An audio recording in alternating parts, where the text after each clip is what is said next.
Bismillahirrahmanirrahim. Assalamualaikum warahmatullahi wabarakatuh. Alhamdulillahirrabbilalamin. Wabihi nasta'inu ala umri dunia waddin.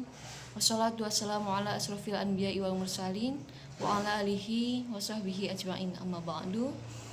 Alhamdulillah, tidak untayan kalimah yang lebih indah, yang lebih pantas dan tentunya lebih mulia selain daripada mengucapkan syukur kehadirat Allah Subhanahu wa taala karena berkat limpahan rahmat, hidayah, inayah kita masih diberikan nikmat berupa kesehatan dan lain sebagainya.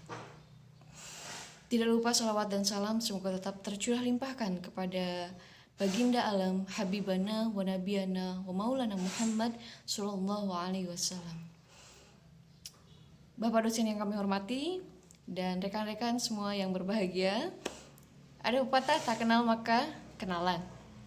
Perkenalkan, nama saya Dini Ayu, mahasiswa Institut Agama Islam Darussalam Ciamis dari PAI 6C. Dan tujuan saya membuat video ini adalah untuk memenuhi salah satu tugas mata kuliah Hadis Tarbawi 1. Dan di video ini yang akan saya jelaskan adalah mengenai mukmin yang kuat lebih baik daripada mukmin yang lemah. Baiklah rekan-rekan semuanya, ada hadis dari Abu Hurairah radhiyallahu anhu bahwasannya beliau berkata, Rasulullah sallallahu alaihi wasallam bersabda, Al-mu'minul qawi khairun wa ahabbu ilallah minal mu'minid dhaif. Wa fi kulli khair ihris ala ma yanfa'uk wasta'in billah wa la ta'jaz. Wa in asabaka syai'un fala taqul law anni fa'altu kana kadza wa kadza walakin kul qadarullah wa masya'a fa'al fa inna law taftah amala syaitan. Mukmin yang kuat lebih baik dan lebih dicintai Allah daripada mukmin yang lemah, dan pada keduanya ada kebaikan.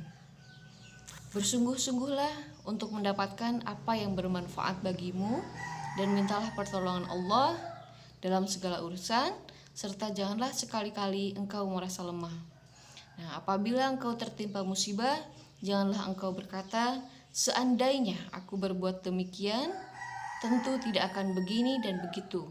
Tetapi katakanlah, ini telah ditakdirkan Allah dan Allah berbuat apa saja yang Dia kehendaki, karena ucapan seandainya akan membuka pintu perbuatan syaitan.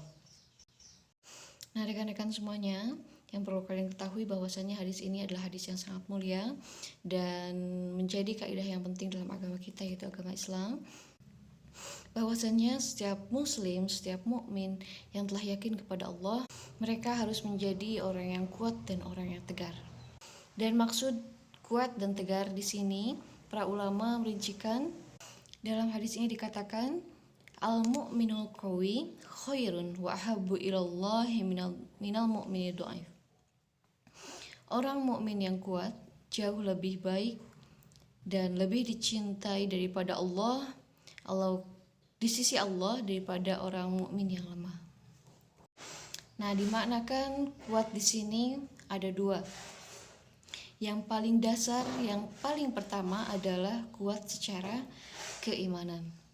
Makin kuat keimanannya, keyakinannya tentang keberadaan Allah, kemahakuasaan Allah, kemahaperkasaan Allah, dan Allah telah menakdirkan segala sesuatunya, serta penuh keyakinan kalau semua kebaikan yang dikerjakan akan ada balasannya dan semua kejahatan juga akan dihukum oleh Allah, dan di akhirat ada surga dan neraka, maka puncak keimanannya sudah terpenuhi.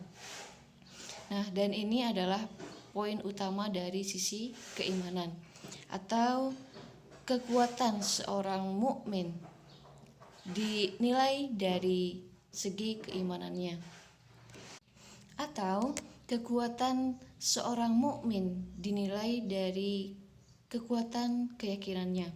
Dan ini tidak akan muncul dalam jiwa kita kecuali kita mendalami ilmu agama.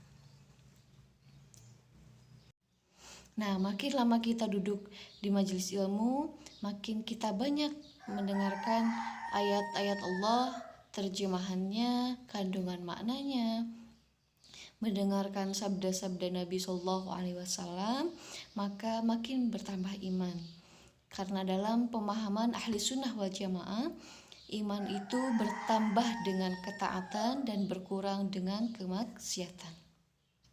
Dan yang dimaksud dari yang kedua, orang mukmin yang kuat, lebih baik dan lebih dicintai oleh Allah adalah orang mukmin yang kuat secara fisik, secara jiwa, kemudian prinsip dan lain sebagainya.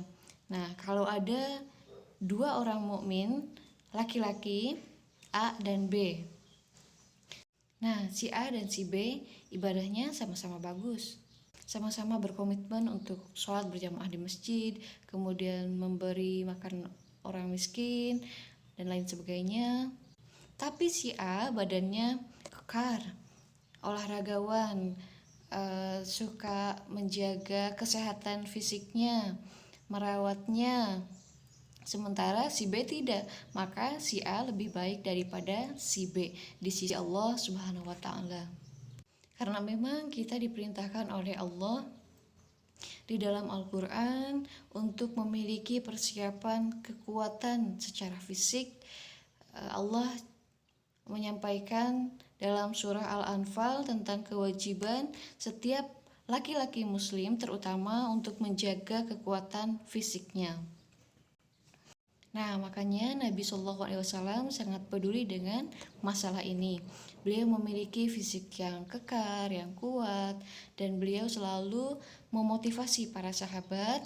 Beliau mengatakan, ajarkan anak-anak kalian untuk berenang, kemudian melempar tombak, dan ajarkan mereka untuk menunggangi kuda, dan suruhlah mereka melompati kuda itu sementara kuda itu berlari. Nah, kemudian Nabi juga memotivasi istrinya Aisyah radhiyallahu anha untuk berlari bersama-sama. Bahkan beliau mengajak istrinya untuk berlomba lari. Nah, bahkan dalam satu riwayat diceritakan bahwasannya Ali bin Abi Thalib radhiyallahu anhu pernah mengalahkan 3 orang sahabat dalam bergulat.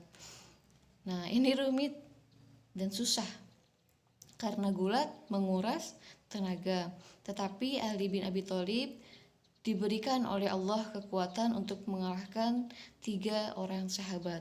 Maka Nabi SAW melihat Ali bin Abi Thalib dan mengatakan kepadanya, "Wahai Ali, pergilah ke belakang bukit sana, kau akan temukan orang yang mengalahkanmu." Maka pergilah Ali bin Abi Thalib karena penasaran dan pergi ke belakang bukit yang ditunjuk oleh Nabi SAW. Nah, maka dia mendapati di sana ada seorang yang menggunakan imamah menutup alisnya dan menutup bagian hidungnya segini. Jadi yang kelihatan cuma kelopak mata. Kalau orang pakai niqab kan masih kelihatan ya alisnya. Jadi masih bisa kenal lah ya siapa dia. Tapi kalau cuma kelopak mata doang nggak akan kenal siapapun. Nah, kemudian orang itu membuat sebuah lingkaran atau ring. Kemudian dia juga memberikan isyarat kepada Ali untuk masuk ke dalam ring tersebut. Nah, maka masuklah Ali bin Abi Thalib ke dalam ring itu dan terjadi pergulatan. Dalam beberapa gerakan saja Ali bin Abi Thalib sudah kalah. Sekali, 2 kali, 3 kali kalah dan akhirnya Ali bin Abi Thalib mengakui kekalahannya. Lalu berkata, "Saya mengaku kalah, tetapi saya ingin mengetahui siapa kamu."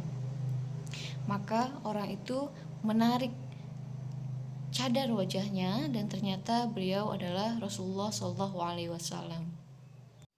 Nah, maksud Nabi adalah untuk mendidik dengan cara yang santun, tidak menantang Ali di depan para sahabat yang lain, tetapi mengajaknya ke tempat yang lain untuk memberikan pendidikan yang baik kepadanya.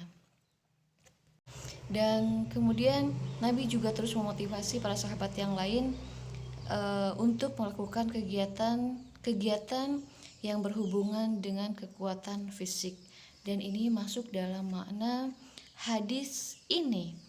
Nah, berarti memang penekanannya terdapat di 2 poin ini.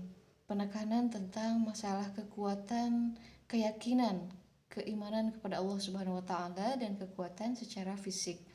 Nah, kalau seseorang bisa menggabungkan keduanya, maka sangatlah luar biasa. Nah, kata ulama hadis, makna hadis ini al-mu'minul qawi khairun wa ahabbu ilallahi minal mu'minid dhaif. Orang mukmin yang kuat lebih baik dan lebih dicintai oleh Allah daripada orang mukmin yang lemah. Maksudnya kalau bertemu orang yang sudah bagus imannya, ibadahnya, tetapi yang satu lebih kuat secara fisik daripada yang lainnya, lebih banyak keterampilan yang dikuasai oleh dirinya, lebih kuat prinsip dan tekadnya, maka dia lebih dicintai oleh Allah Subhanahu wa taala, dan makna dicintai di sini adalah banyak pahalanya.